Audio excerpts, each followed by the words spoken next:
ખાડી દેશોમાં વધતા યુદ્ધના તણાવની સીધી અસર હવે ગુજરાતની સી ફૂડ ઇન્ડસ્ટ્રી પર જોવા મળી રહી છે. શિપિંગ કન્ટેનરના ભાડામાં 15થી 20% વધારો થતાં નિકાસ પર સંકટ તોડાઈ રહ્યું છે. એક્સપોર્ટ એસોસિએશનના પૂર્વ પ્રમુખ જગદીશ ફોફંડીના જણાવ્યા મુજબ જો 10 દિવસમાં સ્થિતિ નહીં સુધરે તો કોલ્ડ સ્ટોરેજ ફૂલ થઈ જશે, જેનાથી માછીમારો અને ઉદ્યોગકારોને મોટું આર્થિક નુકસાન વેઠવાનો વારો આવશે. જગદીશ ફોફંડી, પૂર્વ રાષ્ટ્રીય પ્રમુખ seafood exporters association of India. Sir, વાત કરવામાં આવે તો હાલ જે કંઈ યુદ્ધની પરિસ્થિતિ છે અમેરિકા, ઇઝરાયલ અને ઈરાન વચ્ચેની, આ યુદ્ધની પરિસ્થિતિ આપણા સીફૂડ સેક્ટરને એક્સપોર્ટમાં કઈ રીતે ઇફેક્ટેડ થાય છે? આટલી વાત અત્યારે આ યુદ્ધને લગભગ 8મો-9મો દિવસ છે અને એની અસર હવે ધીરે ધીરે સીફૂડ ઇન્ડસ્ટ્રી ઉપર વર્તાતી જાય છે. ખાસ કરીને જે અમારા અહીંથી જે એક્સપોર્ટ કરવામાં જે કન્ટેનર યુઝ કરીએ છીએ એમાં છેલ્લા 3-4 દિવસની અંદર જ 30%માં ભાવનો વધારો ઓલરેડી આવી ચૂક્યો છે. સાથે સાથે જે કન્ટેનરમાં અમે એક્સપોર્ટ કરીએ છીએ એના એમ્પટીઝ એટલે કે જે ખાલી કન્ટેનરો હોય એ આવવાનું સદંતર રીતે ઓછું થઈ ગયું છે. એક મેજર શિપિંગ લાઇન છે મક્સ, એણે એના ઓપરેશન્સ અત્યારે સ્ટેન્ડ બાયમાં રાખી દીધા છે. એટલે ઓવરઓલ પરિસ્થિતિ એવી છે કે એક્સપોર્ટ કરવા માટેના જે કન્ટેનર જોઈએ અને એનું જે ભાડું છે, કન્ટેનર ઘટ્યા છે ને ભાડામાં વધારો થયો છે. છેલ્લા 2 મહિના પહેલાં સીફૂડમાં આપણે જનરલી ગુજરાતમાં મચ્છી ઉદ્યોગમાં લેન્ડિંગ નોટ પીરિયડ ઓછો હોય એટલે અત્યારે એની કંઈ તાત્કાલિક અસર વર્તાતી નથી. પણ માર્ચથી માલનો વધારો થતો હોય, ઠંડી જેવી ઓછી થાય એટલે માલમાં વધારો થાય અને એ સંજોગોમાં જો આવતા 10 દિવસ સુધી આમાં કોઈ જો નિરાકરણ નહીં આવે તો 10 દિવસ પછી અમે એક્સપેક્ટ કરીએ છીએ કે ફ્રેટમાં લગભગ 60% સુધીનો વધારો આવી જશે. કારણ કે ઓલરેડી આ જે વધારો 30%નો આવ્યો છે 15 તારીખ સુધી જ લાગુ છે. શિપિંગ લાઇન્સ બધી 15 તારીખ પછી કન્ટેનરોનો ભાવ રિવાઇઝ કરવાની છે. એટલે અમે એક્સપેક્ટ કરીએ છીએ કે 60થી 70% સુધીનો વધારો આવવાની સંભાવના છે. એ ફ્યુલ ક્રાઇસિસના લીધે, કન્ટેનરની અવેલેબિલિટીના લીધે, એ બધા કારણો સબબ અને સિક્યોરિટી મેજર્સના લીધે.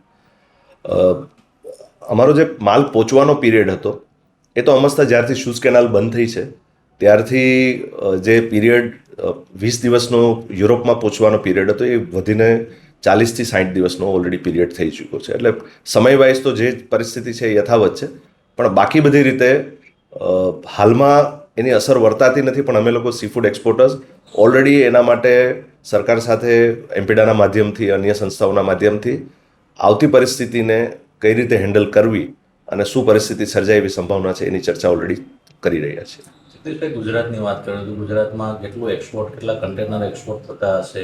હાલ પરિસ્થિતિ શું? મારા અંદાજે વાર્ષિક 7,000થી વધારે કન્ટેનર આપણા અહીંયાથી એક્સપોર્ટ થાય છે. કદાચ 8,000 સુધી આંકડો પણ ક્યારેક ક્યારેક પહોંચી જતો હોય, સિઝન ઉપર ડિપેન્ડ કરે છે. જેનો લગભગ 60% એક્સપોર્ટ માર્ચ પહેલાં થઈ જતું હોય, કારણ કે આપણી સિઝન ઓગસ્ટથી ચાલુ થાય એટલે હવે પછીના પીરિયડમાં લગભગ 40% એક્સપોર્ટ બાકી રહેતું હોય. એટલે તમે અંદાજો કરો તો હજી 3,000 કન્ટેનરની અવકાશ છે જે એક્સપોર્ટ થવા પાત્ર છે ઓગસ્ટ જુલાઈ એન્ડ સુધીમાં. એટલે ગુજરાતનું લગભગ 1.5 લાખ ટનનું જે એક્સપોર્ટ છે એને ધ્યાનમાં લઈ અને સિચ્યુએશન તો ઘણી ગંભીર થાય. આગામી દિવસોમાં આપણા ક્લોઝ સ્ટોરેજો ફૂલ થવાની શક્યતાઓ રહી? આ આખી પરિસ્થિતિનું આવતા 10 દિવસ પછી ખરેખર પરિસ્થિતિ શું કઈ જગ્યાએ જાય છે, કારણ કે મેં તમને કીધું એ પ્રમાણે લેન્ડિંગ જાન્યુઆરી-ફેબ્રુઆરીમાં લેન્ડિંગ ઓછું હોય, સૌથી ઓછું લેન્ડિંગ આ 2 પીરિયડમાં હોય અને શિપમેન્ટ્સ પણ અમે મોટાભાગના ચાઇનીઝ માર્કેટ માટે અને સમર્સના સેલ્સ યુરોપ માટે અમે મોટાભાગના શિપમેન્ટ કરી ચૂક્યા હોય. અત્યારે કોલ્ડ સ્ટોરની કન્ડિશન ઓવરઓલ થોડીક કમ્ફર્ટેબલ હોય બધા જ એક્સપોર્ટરની, કારણ કે એ લોકોએ પોતાનો માલ વેચી નાખ્યો હોય. પણ જો 10 દિવસ પણ કન્ટેનરો વેચાવાના બંધ થાય તો આપણી કેપેસિટી 10 દિવસથી વધારે નથી માલ હોલ્ડ કરવાની.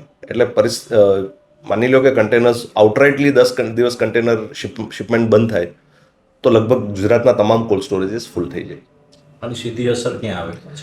આની અસર સીધી 2 અસર આવે. એક તો એક્સપોર્ટર્સનું વર્કેબિલિટી ઘટે, એનું ફાઇનાન્સમાં એને ઇશ્યુઝ આવે, અને સીધી અને ડાયરેક્ટ અસર તો સીધી માછીમારો ઉપર જ આવવાની છે.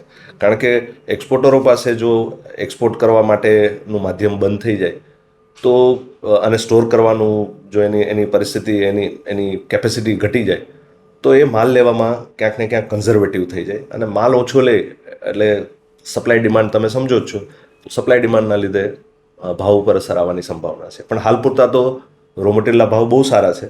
આ વર્ષ માછીમારો માટે ભાવની દ્રષ્ટિએ બહુ સારું રહ્યું છે, કારણ કે એક્સપોર્ટના ભાવને ધ્યાનમાં લઈ અને માછીમારોને તમામ જેટલી પણ એક્સપોર્ટેબલ કોમોડિટી છે સી ફૂડની, એમાં ભાવ સારા રહ્યા છે. આ વખતે ગયા વર્ષ કરતાં લગભગ એવરેજ 30%નો ભાવમાં વધારો રહ્યો છે.